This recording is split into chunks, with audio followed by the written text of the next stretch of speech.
Guess what? The person I'm with is named Cindy Thomas, and she's not wearing a CBC hat, but her hat lights up and it also sparkles. So that might be something that we should ask the CBC brass for next year. Yeah, it lights up the whole room. It does light up the whole room. And so does Cindy's personality.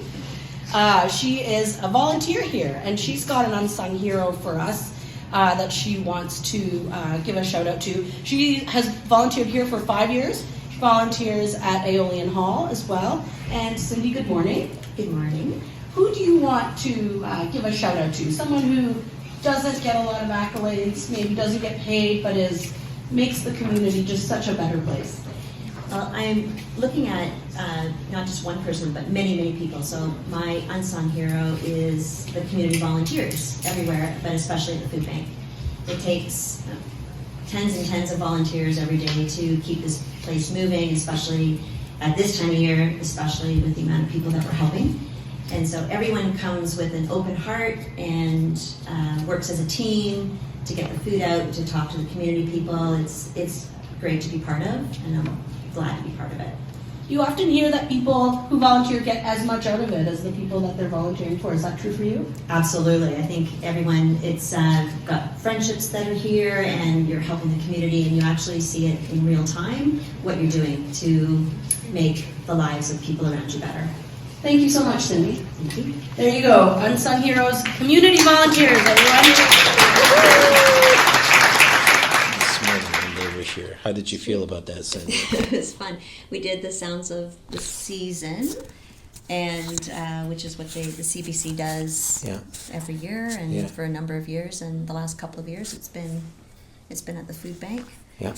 And but they asked you to name your kind of secret hero kind of person. And who did unsung you say? hero. I said community volunteers, and especially the volunteers at the London Food Bank.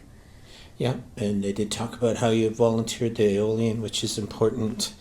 But I think what I love about the CBC show, they were here last week, they were here today, as you know, is they emphasize all these other community groups, right? So it's not all about the food bank. So people listening in understand that it's being held at the food bank, but then they get to hear from other groups as well about all that they're doing, and I really like that approach.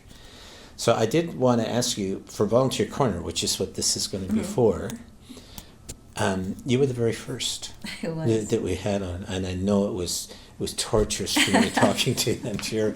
I'm sure it was hard for you, but we were doing that as a new venture because we really felt it was necessary that the community understand that it's really the volunteers that make the food bank work. And of course there's so many of them, and it's wonderful. So since then, Jane has been interviewing people down here for Volunteer Corner, and I've been doing some folks out in the community, and I know that you've seen some of them. How do you think they've gone? Do you think it accurately reflects what the food bank is at? We haven't talked about this. So. I think it does, because everybody comes from a different experience and different personalities, and everyone is coming here to do something as a community, as a group. And so I think everyone sees the good that the food bank is doing, and then you're here with a group of people, like-minded people, trying to help the community, and it's a lot of fun. So so we do have some fun, and but we're all here with open hearts, helping the community, doing our best. Jane and I were speaking with a group here in London. It was their board meeting last night, their Christmas board meeting. They had a Christmas meal afterwards, and but they were asking us about the food bank. They had questions, and it was great, but they were stunned that we only had 9 staff. Right, and I didn't know you had even that many. Yeah, and some of them, other food banks, they have, like, who are our size, they have 30 or 40. Wow. It's amazing, and yet we don't have that here. So we had to tell them it was because of the volunteer base and just how much is going on here, and not just the number, but the fact that many of them, like you, have been here for a while. So we give responsibilities to those volunteers, right? Yeah. Which is a scary thing, giving it to you. I don't know how I managed, but anyway, I know. But we do that because we trust them, and some of them have been here like 30 years, like a Peter Garland or that kind of person. Yeah, You've been, what, 5? Is 5. It? But you have such rich volunteer experience within the community. But the point is, we just know as a staff that we can trust the volunteers to take on those supervisory roles, and they do it. Do you feel that trust from the staff, or do you like, how do you feel that mix works? So you have the odd staff person moving around. Yeah. Lots of people coming in that Yeah. need help or dropping off, and yet you as volunteers have to kind of mix all that and make it work. Do you feel that kind of freedom to be the kind of person you are? That I'm just asking because I don't know. We've not talked about it. So there's so we collect food from the community and we give it out. That's Yeah. basically what we do. Yeah. But there's so many things in between those two pillars that, there's so much that happens. And I took a number of people on walk rounds this morning, Yeah. and just to show what happens at the food bank and where the food comes in and how it follows through. And it's amazing, all the different, it is a very streamlined operation for sure, but there are so many pieces of that need to happen in order for it to happen that way, to look that way. So right from even sorting and how we sort food in the back to the forward-facing client roles in the front, and speaking to people and how that food gets out to them, so they can take it home. Yeah, so when there is we're all tasked with a job when we come in the morning, but there's a lot of things in that particular role that we do, whatever role that is, that you kind of have to have autonomy to do, to kind of make judgment calls to make that run well. And if we were to ask staff all the time, that wouldn't work, because you'd be forever running around answering questions. But yeah, we have the authority to kind of make judgment calls to make things run as smoothly as they do. Yeah, so my job is more to be out in the community, right, and to do that. But there's like firefighters are a good example, or business cares people on grocery store weekend. There's 1,000 volunteers that help with that, or schools that have food drives, or faith groups, or a service club, a seniors home. Right, they all have food drives and are out there to help us, but you can't. You have. I learned from all of that you just let them handle it, because they know what they're doing. Right. And they do, and they always come through, and they're always great. But to some degree, that is the same spirit that we're trying to produce here as well. Right. So it's not all the staff, everybody's settling, it's gathering around, getting your orders, and away you go. No. It's more that we trust you go. Do you feel that is true, though, eh? Because I think that's important to us, but sometimes we don't know if it's actually working. Yeah, it works really well, because especially you have volunteers that work together quite a bit. On different shifts, right? So. And we can make, if there's a special request that comes in, or if there's something that we need to add to a hamper, or if there's different things we need to do, we have the authority to do that, to make it work for the person that's that needs it. So if I came to you, we were at this event last night, and lots of board members from this organization were there, and I just kind of sit in the corner. Because I'm fairly shy that way. Jane can be that way too. She's kind of an introvert, but she immediately lights up when there's people in a room and can really make it work. So if I came to you and I didn't know much about the food bank, and I said, this is the way that I am, that it's I'm a little bit nervous about going out and meeting other people, especially in situations that I don't know. So if I came to the food bank, would it work for me, or would it not work for me? Would that be a difficult place because there's so much going on? How would you counsel me if I said I wanted to volunteer? I would say you should volunteer, because there's so many different roles that you will absolutely find your space there. So even when people first start to volunteer, they volunteer in the sorting and the hamper making in the back, and you work in a group initially. Everyone's kind of in a group. Sorting food or making hampers, but it is a job that you kind of do on your own, so you can have a little bit of time to kind of watch how the everything works, and still interact with everybody that's around you. So if you want to interact a lot, you can do that, and if you are more of a sit back kind of person, you can do that too. So, but you're still helping out in the community and doing the role that you're tasked to do. Yeah, I just wonder because there are some people that have become friends here who volunteer, For sure. who are kind of quiet. I remember interviewing a couple of women, and they're the ones that have to sometimes take some of the produce that's bad. I remember them talking about having to dump liquid carrots. Yeah, that's a tough job. I know, but they became friends in that process, Yeah. and now they actually go on days to the beach or on a boat with as families. Yeah. Is friends. Does that happen a lot? A here? lot. It does. Yeah, yeah, it happens a that's- lot. There's, there's been potlucks and there's been lunches and there's been, going for walks and all kinds of stuff that happens, and coffee dates for sure, because you meet people, like-minded Yeah. people here, and absolutely lots of friendships are developing here for sure. Would you get the sense that, like, it always amazes me that what the food bank does in this community, right? It's got nothing to do with Jane and I, just all these people with good natures wanting to help other people. But do you think that the volunteers doing the kind of things you're talking about, helping out here, whatever it is, do you think they've got an accurate or a full depiction of just what a difference they're making in the community? I think that's a tough one actually, because I think you do see it.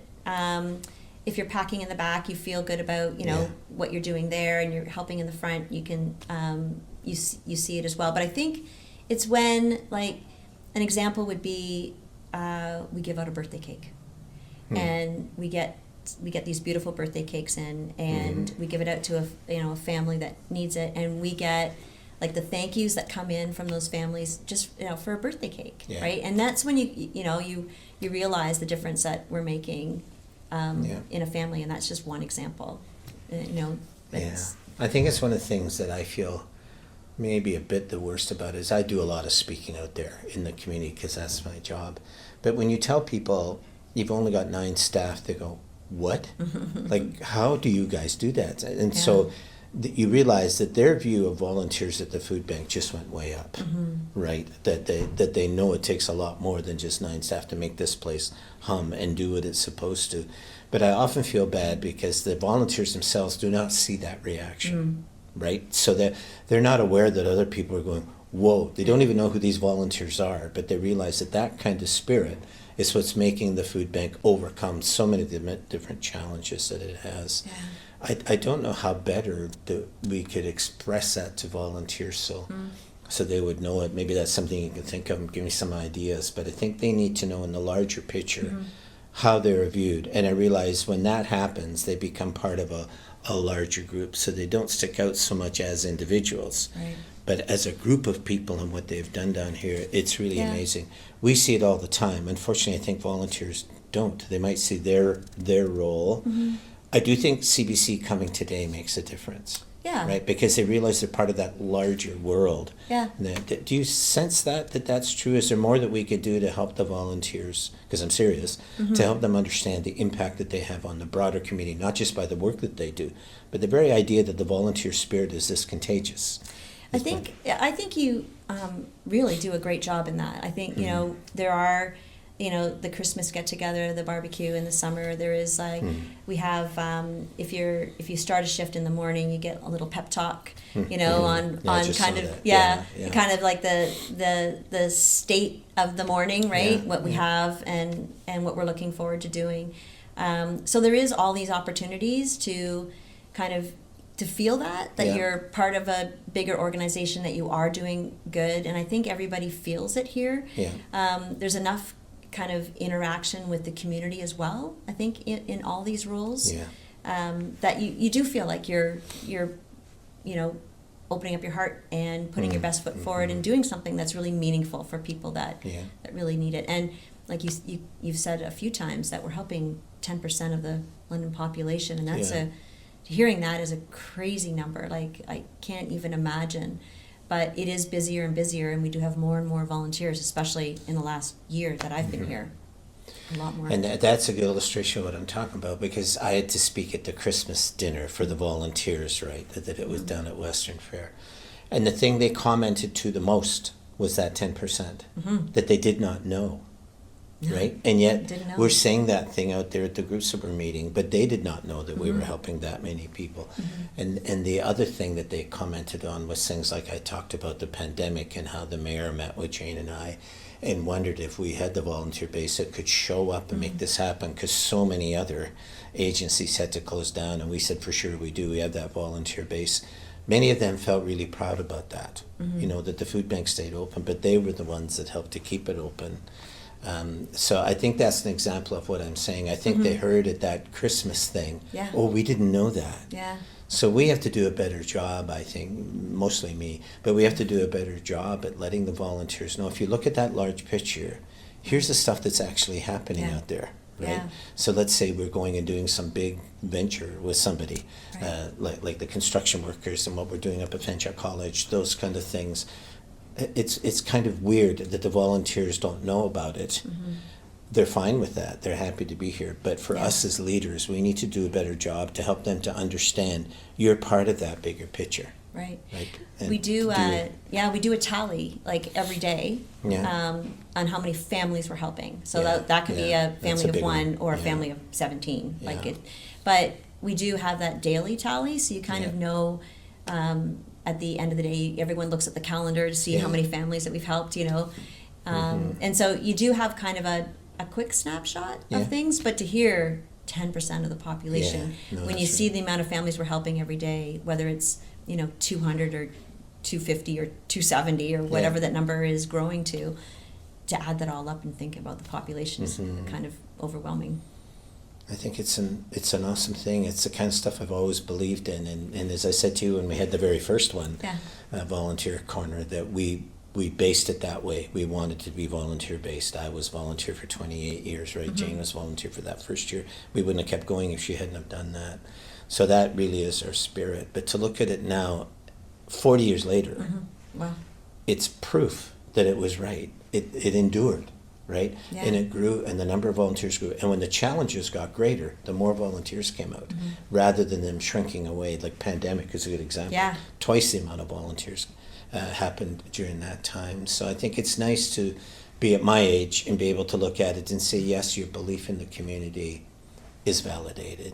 Yeah. And the volunteers have done that. And I did want to talk to you because you did the first one, and now you'll be doing the last one at the end of this year. We'll do more starting in January. But I think it's important to get your read of that, Yeah. the Volunteer Corner, and do volunteers understand just how important it is. And I think what you're saying is, yeah, we're on our way to that. Yeah. Is that correct? Yeah. Yeah, and it's Yeah. actually the volunteer corner. Like we're so busy here, Yeah. and we get little bits of pieces of time. If you're working with like a group of people, you can have Yeah. little chats about what's going on. But to see a volunteer corner and hear like Yeah. something a bit more about their background and why they're here, Yeah. it's everyone's here to help, but you hear the individual stories, and that's always it's great to see the volunteer corner for that reason too. Yeah, So, I think people watch Volunteer Corner and they know somebody like Jane, Yeah. let's say, or a Peter Garland. right. And they go, well, those are big London personalities, right? So it's different. But then they see all these people that we interview and they say, that person's just like my neighbor, Right. or just like me. It's different, right? Right. So then they realize that average people can find a home here, find friendships here, make a difference Yeah. here, and make a difference in the community is pretty awesome. So I'll check in with you in a few months again, and we'll Okay. see how that's going. But I'd be interested in if you think there's better ways that we can communicate the large picture to the Okay. volunteers so that they understand they're actually impacting that. And a lot of the Great. reason why people donate to the food bank is because it's largely volunteer. Mhm. Right? They really like that as a thing. These folks make that possible. So can I check in with you in another, maybe Absolutely. before the summer? Okay, We'll do that. sounds great. Thanks, Cindy. Thanks for all the help today with CBC. It's great. Great, thanks a lot.